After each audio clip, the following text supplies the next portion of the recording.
আরেকটা ভিডিওতে তোমাদের সবাইকে ওয়েলকাম। আজকে তোমাদেরকে পড়ে শোনাবো আমার লেখা একটা কবিতা। এটা আমার নোটবুক, আর কবিতাটার নামও নোটবুক। হাতে নোটবুক নিয়ে বসে লিখবো তোমার নামের কবিতা।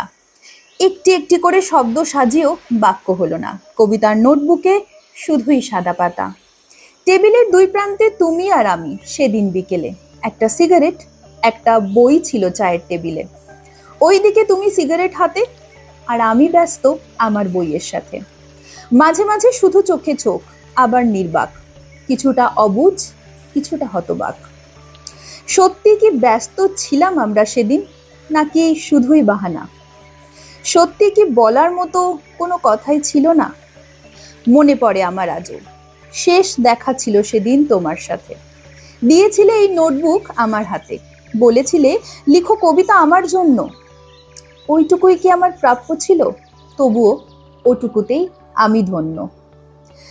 আজও সেই নোটবুক নিয়ে অপেক্ষায় বসে, হয়তো একদিন আবার তুমি আসবে, তুমি দাঁড়াবে এসে আমার পাশে। লিখবো সেদিন অনেক কবিতা তোমার দেওয়া নোটবুকে। যেদিন শুনতে চাইবে তুমি আমার কবিতা আবার আমায় ডেকে।